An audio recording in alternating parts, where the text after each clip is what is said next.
I believe you just like to antagonize people, Harry. I just know the facts. Well, but most of the time you're right, and you have a reason. Why don't you just share with our people here, our listening audience, why you always wear that damn Raider cap? It's the only thing that matches, you know. Well, I think it goes deeper than that because people be telling me, they say, what's wrong with Harry among all these Chiefs fans and he wearing this Raiders cap? Tell me about that. That's my team. Well, it's My your organization, you know. Well, but why a mist right here in the middle of Chiefs country, or they call it, but it's Chiefs nation or whatever. They call it Chiefs Kingdom. Kingdom, yes. And why in the middle of Chiefs Kingdom do you just make people angry at you, I guess would say, for wearing that damn cap? Well, most of them are bandwagoners, you know. They're back out after the victory. After Chef started out 2-0, Monday, nobody had on red. You know, I said, where's your red? Man, leave me alone. I said, what, man, I'm just asking, where's your red? And the women didn't have any red on. I know. And you Second loss, they didn't, you know. Today, if I have time, I'll go by Old Folks, and it'll be a sea of red. What the hell is Old Folks? It's a club for old people. For old folks. And does it include you and me? Right. This is an octogenarian group, this Monday Night Footballers, and they kind of like all 80 and above. We even got a Some couple young people. Well, I know, but you're borderline, and I'm thinking that Alzheimer's has set in early on you. That's what I think. It's about the same crowd that would be at Bob's, you know. Okay. You still on that question. I done gone on about your advocacy for the Raiders. And in light of the Chiefs winning yesterday, you ought to be silent. I'm not silent. No, because it was you who said the Chiefs would lose by 14. I wrote it. I didn't know they was playing a mass unit. 7 offensive starters out, then Lamar went out. Oh, so you're making excuses. I'm not making an excuse. Those are facts. But you stand up The second string, they couldn't tackle. If they meet again, Ravens starters are back. It'll be a different game. Well, Patrick may be in street clothes by then, you know, so. But I'm not wishing anything on, But the commentators, from all over the country are having a good time. They celebrate Patrick, and you don't. Why you don't? Why you do that? I celebrate Patrick. He had a good game, 4 TDs. He had a real good game. But here's what I think. 250 touchdown passes now. You wasn't quite as bad. The youngest man ever to get to 250 That's right. touchdowns. And most of the people predicted it. They said the Chiefs were going to come back, and you somehow or another didn't agree with that. I didn't know all those linemen were out. But you said the Chiefs would lose by 14. Right, that's what I said. You said. And it's in the call paper. I didn't think they could stop Lamar, Well, you give me a lot of Monday morning excuses. This is Monday afternoon, but it still kind of shatters your reputation. Tell me why you so involved with the Raiders in the first place. A real organization, What does that mean, Kerry? Come on, what the word real mean? I'm meeting you halfway. I ain't being like the other people, just snubbing you. I'm sitting down. I can give you the history and all that. Most people don't want to hear it. I bring a book down. They don't want to read the book. They know nothing about football. Some of them do. But the majority of Kansas City Chiefs fans are bandwagoners. Chiefs? What you keep saying that? It's the Chiefs. Chiefs, I keep forgetting, Like to me, I think you're a bright guy, and that's what kind of, you're going to be in somebody's textbook one of these days because you're bright, but you got some crazy thinking. No, they're backed up by facts. Okay, what facts do you have for you to support the Raiders and not yesterday in particular against the Baltimore Ravens? I told you. I didn't know offensive linemen were out. They could outscore the track meet, offensive track meet. But Lamar had no one blocking for him. Well, let me identify ourselves here, and then you get your facts together. This is the Kansas City Call podcast, and we're a bunch of octogenarians, and you should look up that word because it's a very important word because it means that you are in the 80-year-old bracket. It doesn't mean that you're some just person that just arrived on the scene. You've been here a long time. So we've seen many, many pro football games, but we got one guy right here. His name is Harry Seipert. Don't forget it. But he insists on Raiders being at the top of the mind. And I just asked him one question, why he is such a Raiders fan or where he wears that damn Raiders cap all the time, in light of the fact that the Raiders ain't doing nothing. You know, they just... We're not talking about the Raiders. It's about the Chefs. Okay, but you got that damn hat on. Well, it's a nice hat. Well, you know, like we... How would I look wearing a red hat?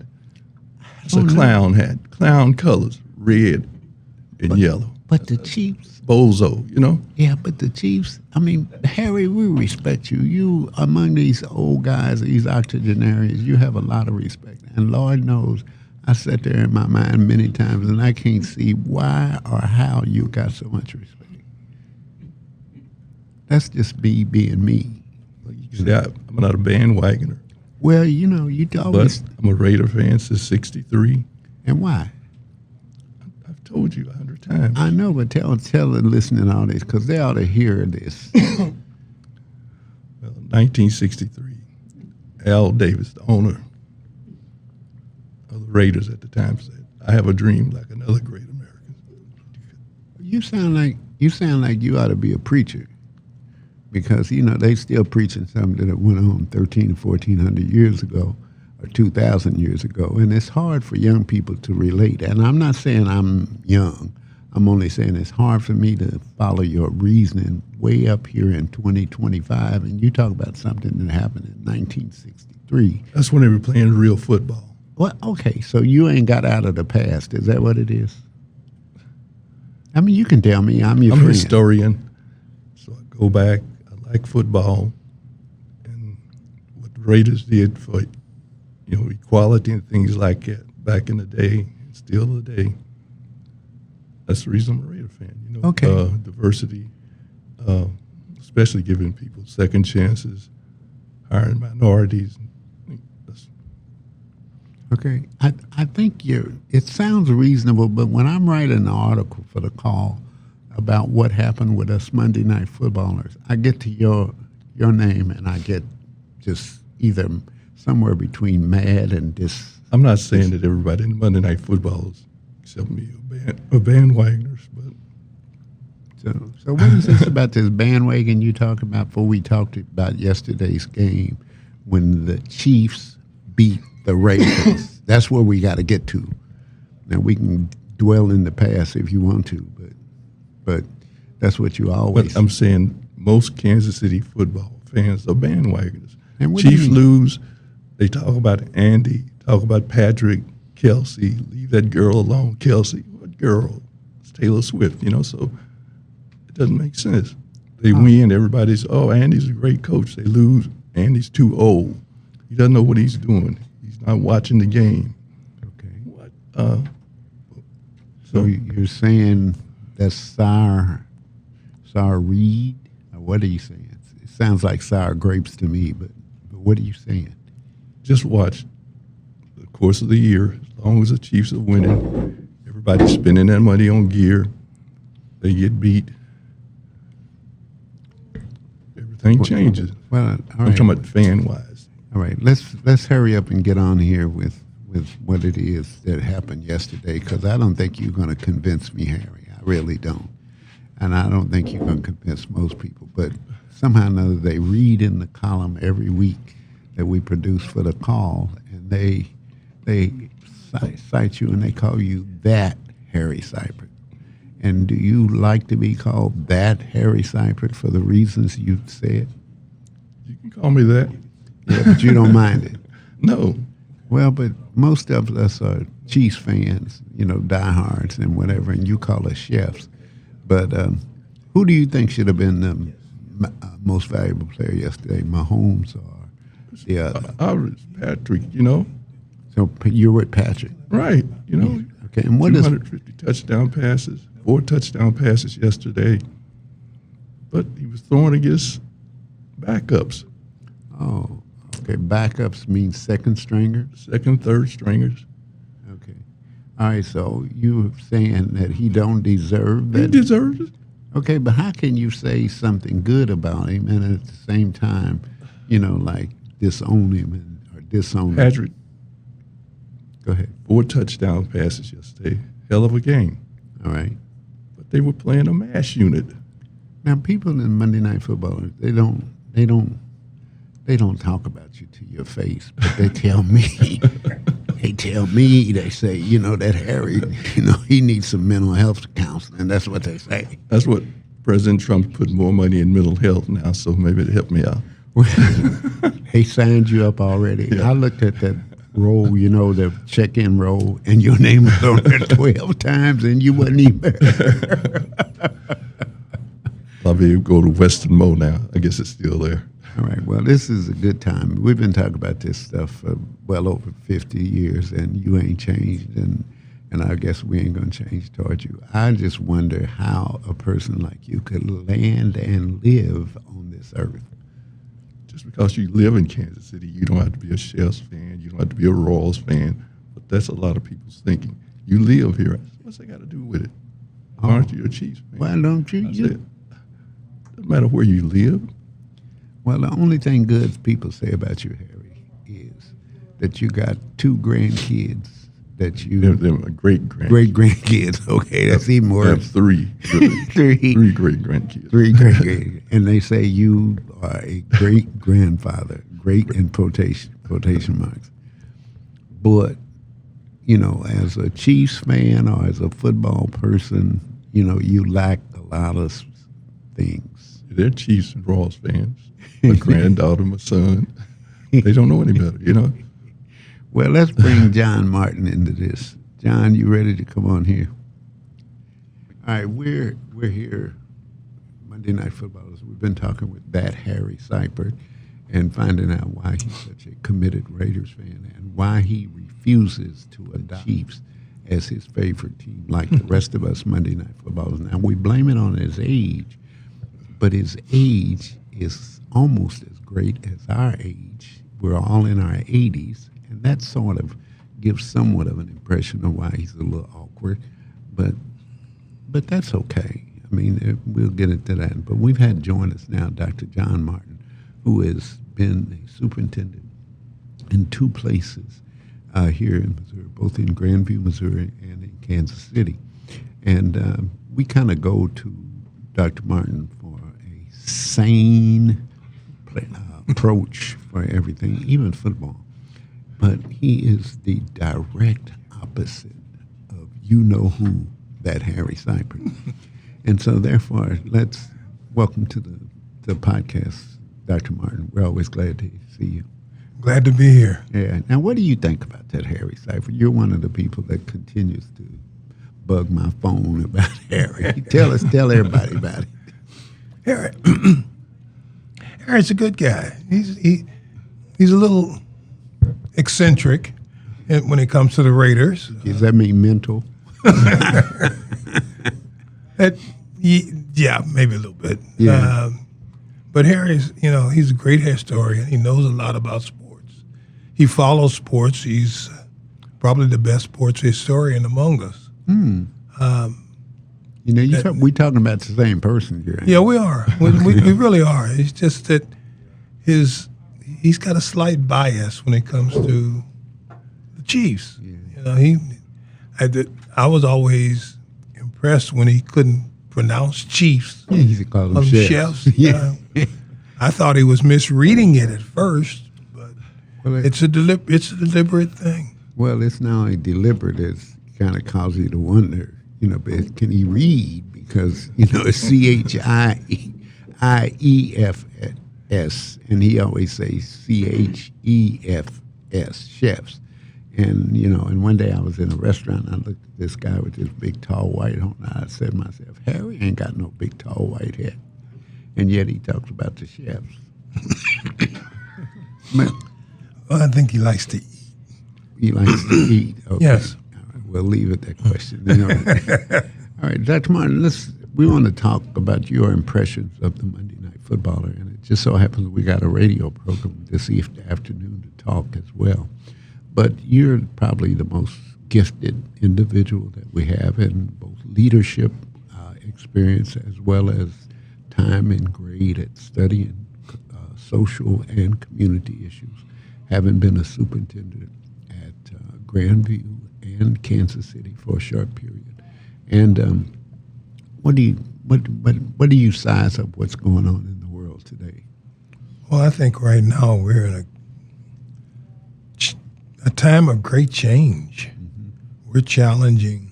We're living with the challenge of all of the principles and tenets by which this country was built. We were built as a democracy, actually a republic, a democratic republic with a representative government.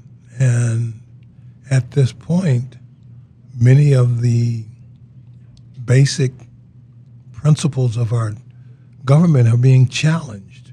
The separation of three branches of government, the powers of each of the three are trying to be at this point united in the executive branch.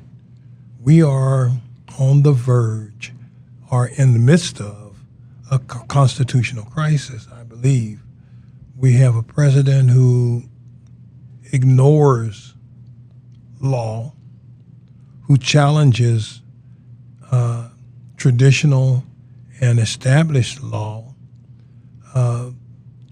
usurps the power of the other two branches of government to get his way. I mean, the latest example of that for me is the forced indictment of James Comey. Mm-hmm. This man was the leader of the FBI for several years. In his duties as leader of the FBI, it was called for him to investigate then Donald Trump, ex-President Donald Trump, for allegations of illegal activities. When the current Donald Trump president decided to have his Justice Department investigate Mr. Comey, his tenured and experienced investigators found that there was insufficient evidence for an indictment, for any action. However, that did not seem to satisfy Mr. Trump.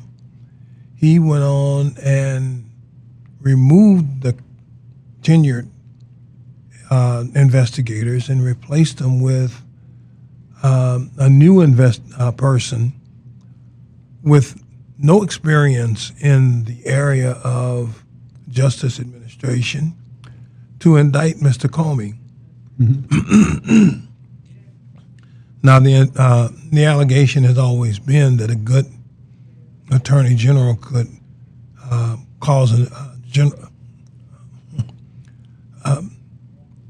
an egg to be indicted if that was his choice, and that's what happened. The new investigator came in and went to a grand jury and had Mr. Comey indicted for crimes that he committed while in office.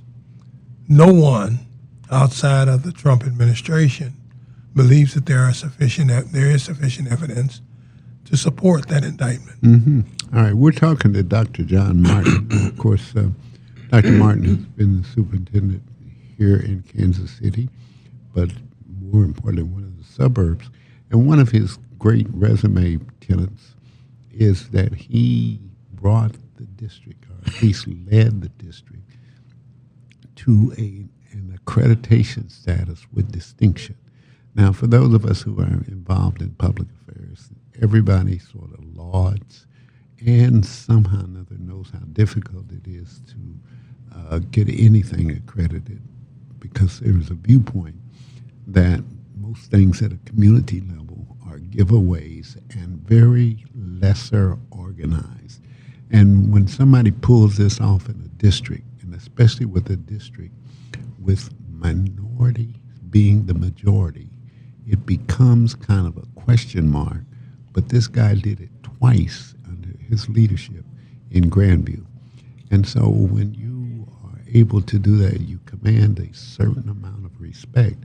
But in a group of octogenarians or old people like us that have been around for a while, we know that he's carrying something that we ought to hear. And so we're not sure that about his sports prowess, and that's yet to be proven.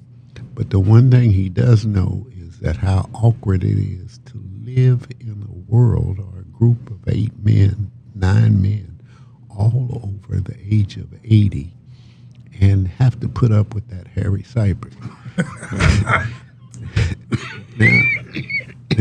now, why are you trying to make some sense of all this stuff? And then Harry calls the Chiefs been to the Super Bowl 5 out of the last 6 years, and he calls them chefs. And generally wears the damn Raiders cap to put it off. Now here you are making waves and making progress, and he seems to be making enemies. Now, how do you think? How do you feel about that, Harry Seibert, or how do you feel about the way he carries himself? How do you think? I think Harry is proud of the Raiders. Mm-hmm. The Raiders have a history of recognition of minority contributions, mm-hmm. and Harry has, I would say, zeroed in on that, mm-hmm. and adopted it as his mantra and his reason for supporting the Raiders, despite their somewhat mediocre performance over the last several years. How much did you pay? How much did he pay you to say that? I mean, you've been around a long time. You've had some difficult tasks. I can see why you were very successful, because you spun that way. That was almost like asking an apple to turn blue. But anyway, Harry, we do respect him. And of course, Dr. Martin, you've said many times that he is superlative when it comes to statistics and facts. But he's kind of hung up on those Raiders a little bit, and we're going to have to work with him. What do you suggest? Do you think we ought to send him straight to a counselor? I think that would help. I think it's beyond counseling. By now it's even beyond an addiction.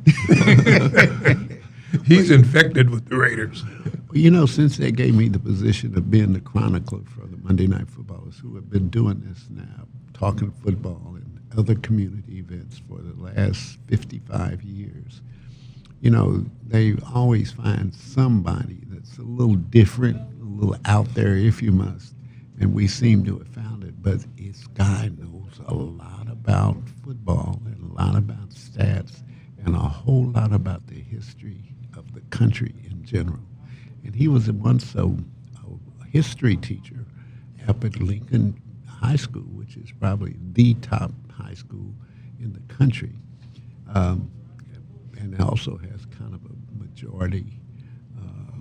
minority. And so, we have to kind of put up with Harry, but at the same time, we keep him at a distance. You notice, don't nobody say he's my friend. They say that Harry Seibert. But anyway, we want to give you this podcast today, mainly just because it shows that older men who have been there and done that, but somehow or another work out their differences, and their differences become assimilated in their intellect, and so we learn from each other.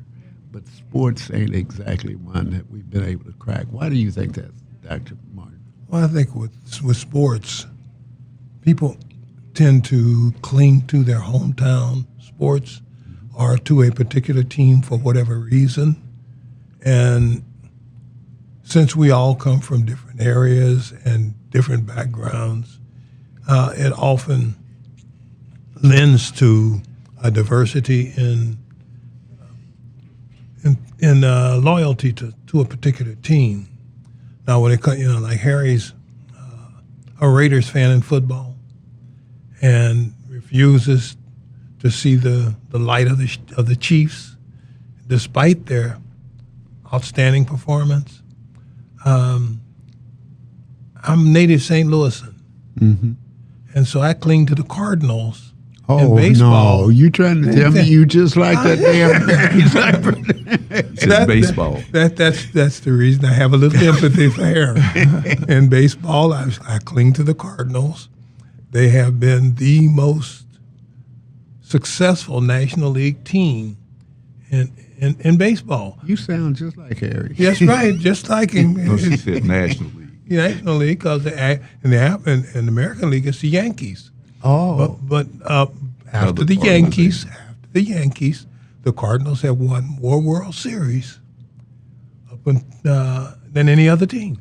well, people, take a little fact and they run with it, like they say about Trump, that he's kind of hard to get along with. So you don't go that far. You kind of let him off the hook. Is that right? Because you've been there, kind of like him. So do you put it on your resume that Dr. John Martin, or do you just say Dr. John Martin? I just usually just say John Martin. Okay. All right. Well, he can't say that, because if you say that, boy, somebody will try to assassinate him right on the spot. Especially in this Chiefs Kingdom. Yes, I got that right. But anyway, we're always fortunate enough to have you, Dr. Martin. But, one of the things I rely on you in writing is, first of all, I must acknowledge publicly that you are the most responsive person when I put out the draft. Like you go through it. Tell me what you go through when you're reviewing an article. Well, I usually look for first thing is for flow. Okay. That the article makes sense and flows smoothly through all of the topics that are discussed. That it's not a ragged jump from one thing to another. And also, then I look for I kind of look for spelling, but that's not that important anymore because spell check does a lot of it. The other one is just the appropriateness of the language and the ease with which one can read it, whether or not it makes sense to a reader. And those are the primary things. The others are, I did teach English for about a half a second, so I do watch for our grammar and stuff like that. But that's just an old teacher habit. Well, it's surprising, but I can always expect some good feedback from you. And I say surprising because most people don't want to give feedback. They don't mind giving their opinion, but they won't give any, justifiable criticisms or whatever. And I do appreciate. I want to say that publicly. Thank you. But let's get back to Harry here for a second. Just for a second, as we kind of wind this up. It says something about our ability to interact with each other and be perfectly honest, but not let it get in the way. And the one thing I've never written about in the some 500 articles that we've written about the Monday Night Footballers, we have never left a meeting where somebody was hurt or mad or whatever. We spend a lot of time together, and this goes on now for 55 years or better.